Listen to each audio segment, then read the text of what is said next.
Dear students, आज हम spectroscopy में रोटेशनल स्पेक्ट्रोस्कोपी या रोटेशनल स्पेक्ट्रम की स्टडी करेंगे।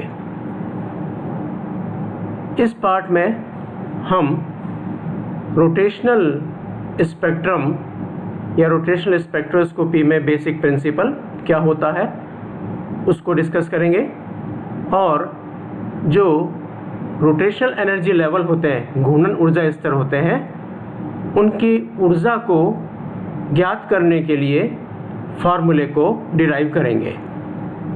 तो सबसे पहले रोटेशनल स्पेक्ट्रम कैसे बनता है। जब अणु कम ऊर्जा वाले विकिरण जैसे माइक्रोवेव यानी सूक्ष्म तरंग से ऊर्जा का अवशोषण करते हैं तो उनमें घूर्णन संक्रमण होते हैं और अणु का घूर्णन स्पेक्ट्रम प्राप्त होता है।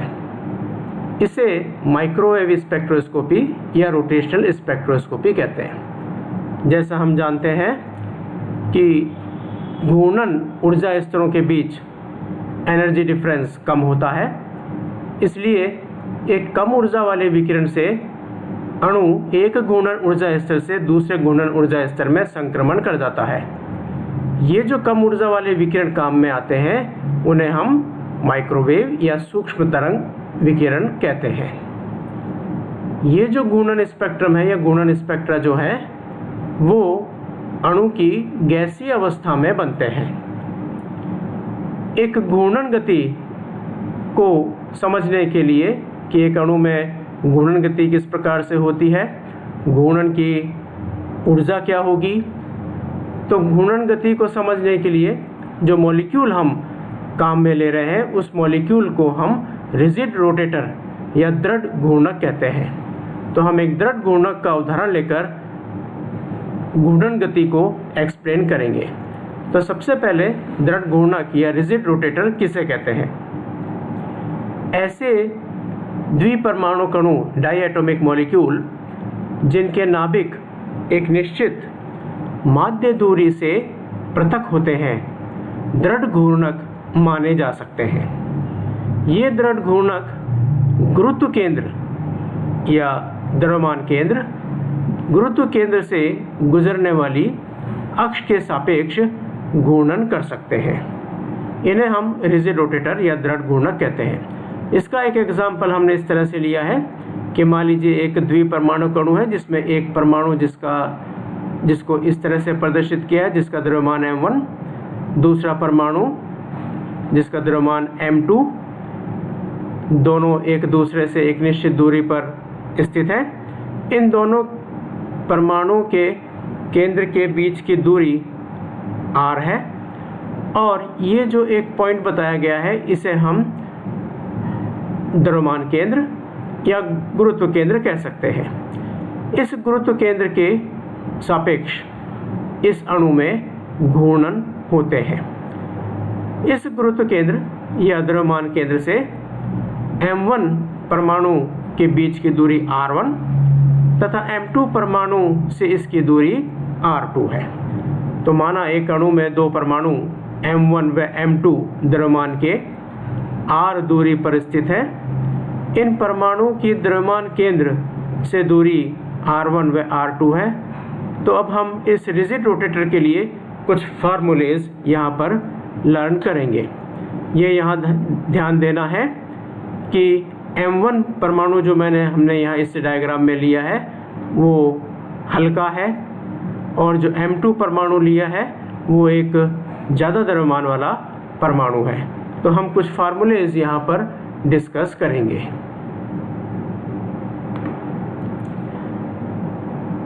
ये जो दो परमाणुओं के बीच की दूरी r है वो हम लिख सकते हैं कि उस गुरुत्व केंद्र द्रव्यमान केंद्र से जो दोनों परमाणुओं की दूरी है r1 और r2 उसके योग के बराबर होती है। तो एक इक्वेशन बनती है r = r1 + r2।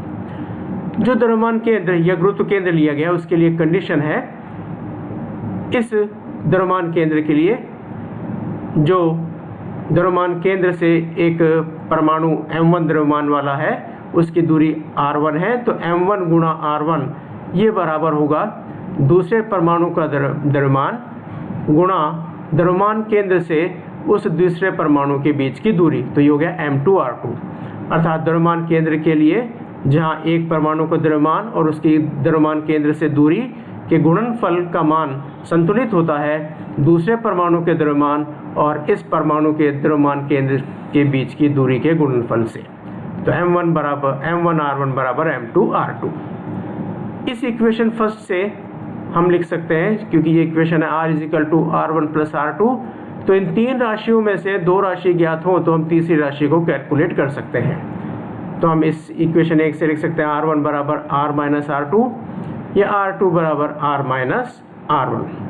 ये जो इक्वेशंस बन गई सेकंड, थर्ड, फोर्थ, इनसे हम इस तरह से लिख सकते हैं कि जो सेकंड इक्वेशन है m1r1 बराबर m2r2, तो m1r1 बराबर m2r2, हम इसमें r2 के स्थान पर r - r1 पुट कर सकते हैं। तो इक्वेशन हो गई m1r1 बराबर m2 और r2 के स्थान पे लिख दिया r - r1। m1r1 = m2r - r1।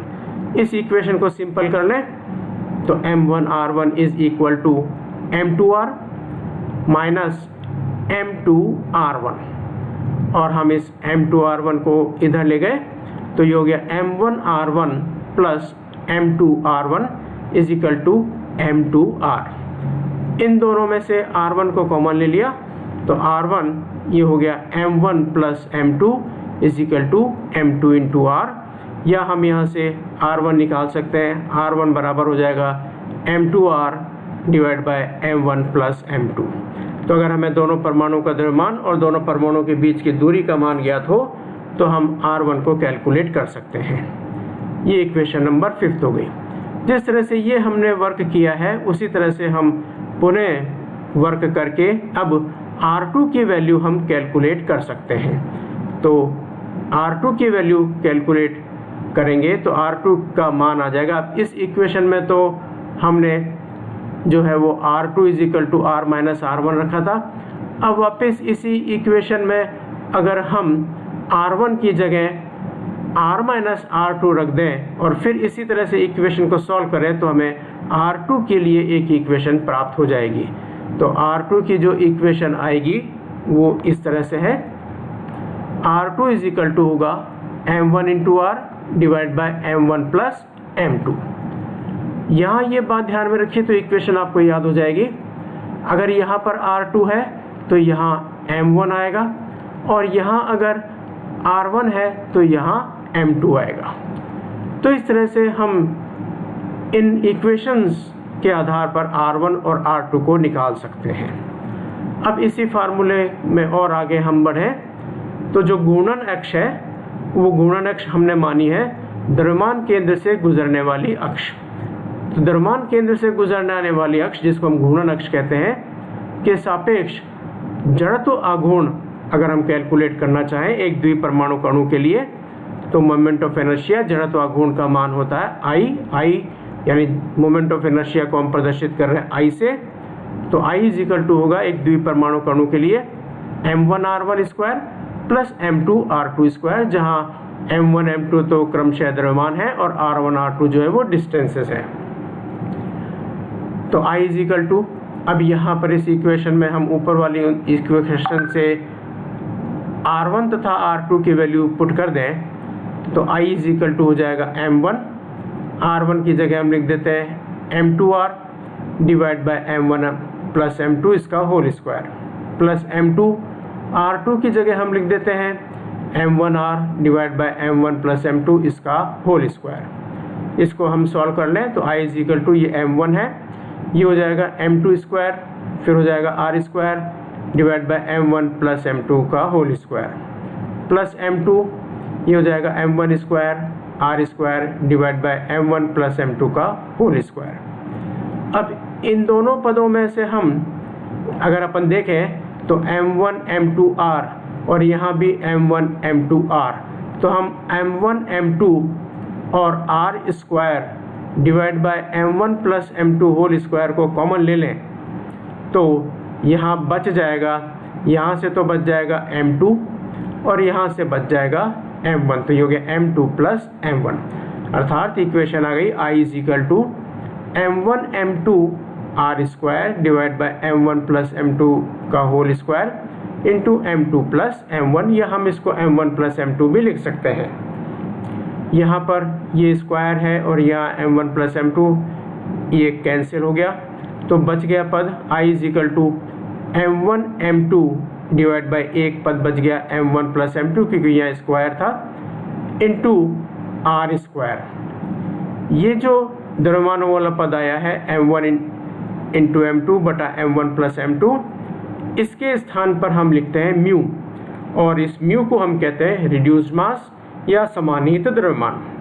तो एक घूर्णन अक्ष के सापेक्ष द्विपरमाणु अणु का जो जड़त्वाघूर्ण की इक्वेशन होती है I बराबर लिखा जा सकता है म्यू इंटू आर स्क्वायर। तो ये एक इक्वेशन और हो गई जो हमें इस घूर्णन गति के अंतर्गत अपने को याद रखनी है। अब हम आगे और डिस्कस करें। तो ये भी एक इक्वेशन, सिंपल इक्वेशंस है जो लोअर क्लासेस में हमने पढ़ रखी है। एक घूर्णन करते हुए अणु की जो काइनेटिक एनर्जी या गतिज ऊर्जा होती है वो इस इक्वेशन द्वारा दी जाती है। यह है kinetic energy is equal to 1/2 I omega square, जहाँ I जो है वो तो वही जड़त्वाघूर्ण है, और ओमेगा जो है उसको हम कहते हैं एंगुलर वेलोसिटी या कोणीय वेग। यहाँ ये ध्यान रखिए, ओमेगा को हम दो तरीके से रिप्रेजेंट कर सकते हैं। एक तो है ओमेगा इज इक्वल टू होता है θ/t, जब थीटा जो है वो घूर्णन कोण और t जो है वो समय है। तो प्रति सेकंड घूर्णन कोण में होने वाला परिवर्तन उसको हम कोणीय वेग कहते हैं। या ओमेगा को हम इस तरह से भी निकाल सकते हैं, ओमेगा इज इक्वल टू होता है 2πn, जहाँ n जो है वो कहलाती है घूर्णन की आवृत्ति।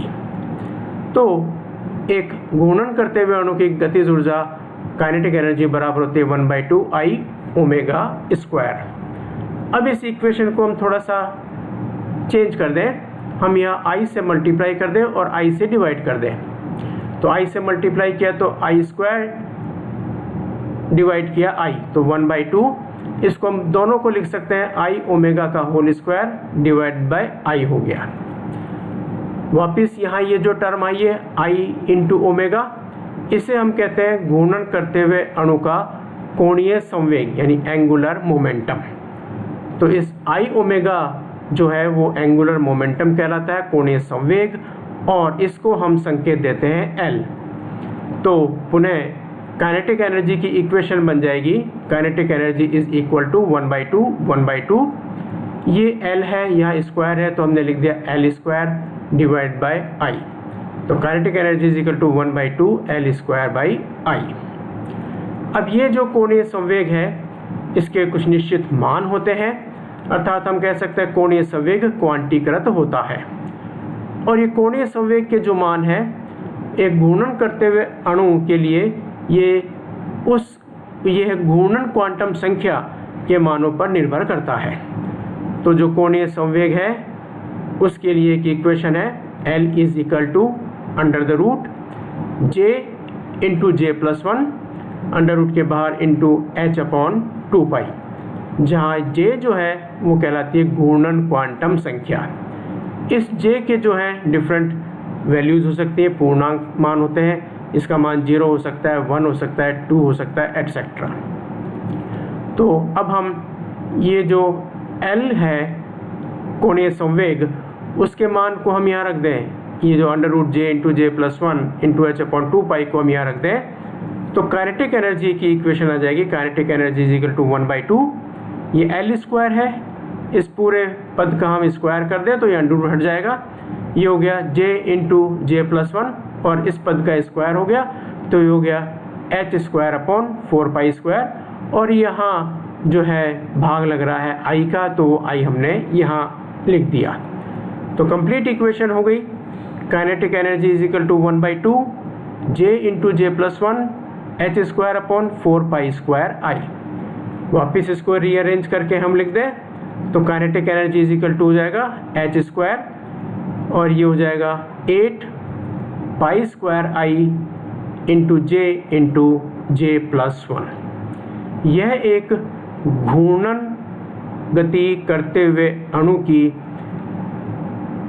काइनेटिक एनर्जी की इक्वेशन होती है। ये जो काइनेटिक एनर्जी या गतिज ऊर्जा की इक्वेशन हमने लिखी, इस गतिज ऊर्जा को ही हम अणु की घूर्णन ऊर्जा कहते हैं। तो हम यहाँ पर इस काइनेटिक एनर्जी के स्थान पे घूर्णन ऊर्जा काम में ले लें तो ये हो जाएगा ई रोटेशनल यानी घूर्णन ऊर्जा बराबर, या इसकी जगह हम लिख सकते हैं ई जे। जे जो है वो क्वांटम संख्या, घूर्णन क्वांटम संख्या, अर्थात जे का जो भी मान अपन यहाँ रखेंगे उसके संगत हमें घूर्णन ऊर्जा प्राप्त हो जाएगी। तो हम कह सकते हैं जे के अलग अलग मानों के लिए घूर्णन ऊर्जा के अलग अलग मान होंगे जो उस घूर्णन गति करते हुए अणु के विभिन्न घूर्णन ऊर्जा स्तरों को प्रदर्शित करेंगे। अर्थात इक्वेशन हो गई ई रोटेशनल या ई जे बराबर h²/8π²I j/1। ये जो एनर्जी आएगी, ये एनर्जी या तो जूल में आएगी ले सकते हैं हम, या हम इसको ले सकते हैं अर्ग में। अब इसी को हम आगे फर्दर फॉर्मूले को और आगे देखें तो जनरली जब आप इस स्पेक्ट्रोस्कोपी में आगे पढ़ेंगे तो ऊर्जा को सेंटीमीटर इनवर्स यूनिट्स में हम एक्सप्रेस करते हैं। तो ऊर्जा को सेंटीमीटर इनवर्स में व्यक्त किया जाता है। तो ये जो ऊर्जा की इक्वेशन हमने पहले लिखी है उसमें तो ऊर्जा को हमने या तो जूल या अर्ग मात्रकों में शो किया है। तो इसको हम सेंटीमीटर इनवर्स में कैसे बदलें? तो इसका एक तरीका है कि ऊर्जा को अगर हम H×C से डिवाइड कर दें तो ऊर्जा के जो मात्रक हैं वो किस में चेंज हो जाएंगे? सेंटीमीटर इनवर्स में चेंज हो जाते हैं। यहाँ H प्लांक कांस्टेंट है और C जो है प्रकाश का वेग है। तो अगर हम इस एनर्जी EJ में को डिवाइड कर दें HC से तो जो एनर्जी आती है जो सेंटीमीटर इनवर्स में आएगी तो हम EJ के ऊपर लगा देते हैं बार। बार का मतलब ऊर्जा जो है वो सेंटीमीटर इनवर्स में है।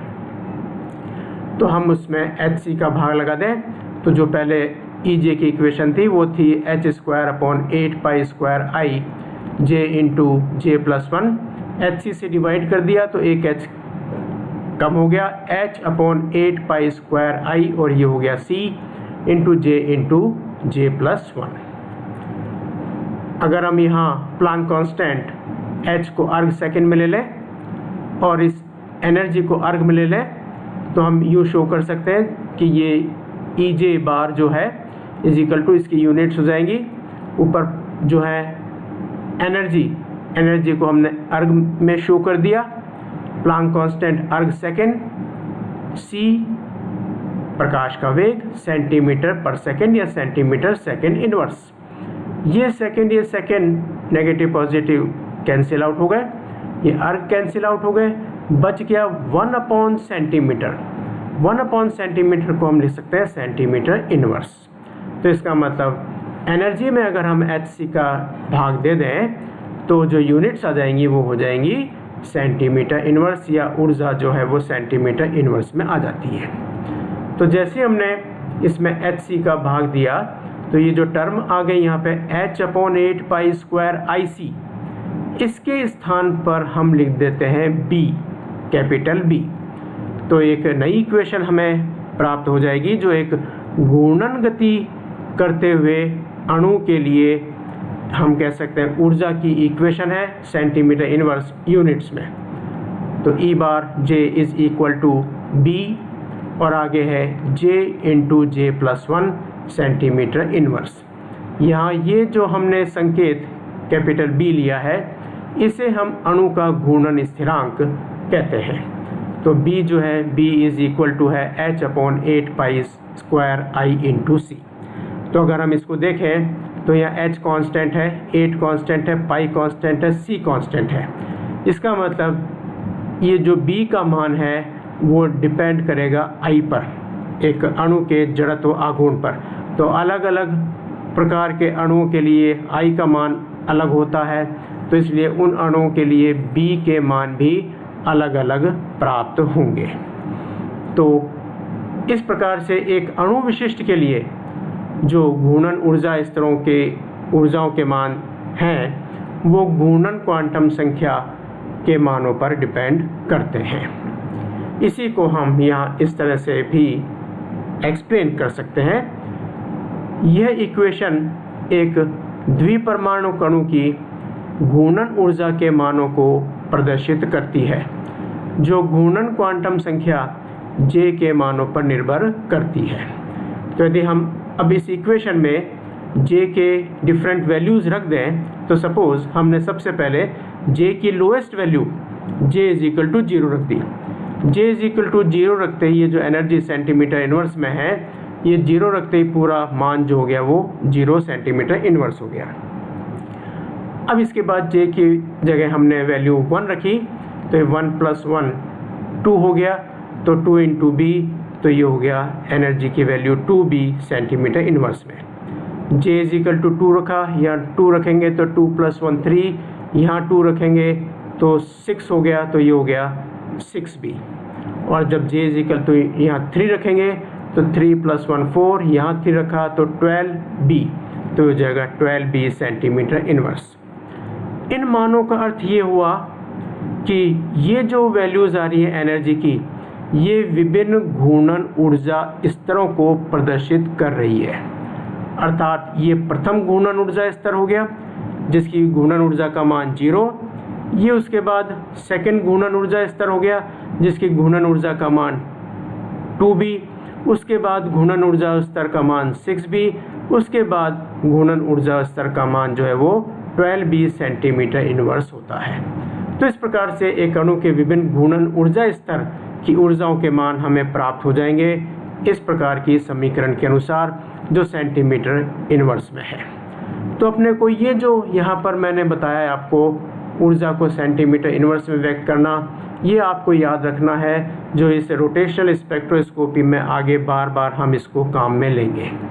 तो यहाँ तो हमने ऊर्जा को सेंटीमीटर इनवर्स में अगर चेंज करना है तो HC से डिवाइड किया है, और ये भी ध्यान रखिए अगर सेंटीमीटर इनवर्स को वापस अगर हम चेंज करना चाहें जूल या अर्ग में, तो हम उसको HC से मल्टीप्लाई कर देंगे। तो डिवाइड करने पर एनर्जी को तो सेंटीमीटर इनवर्स में, और मल्टीप्लाई करने पर सेंटीमीटर इनवर्स को हम चेंज कर देंगे जूल या अर्ग में।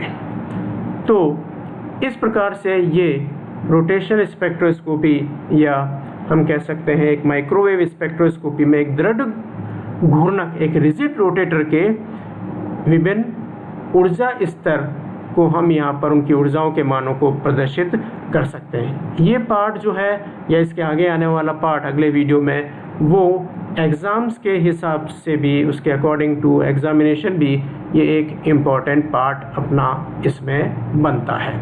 Thank you.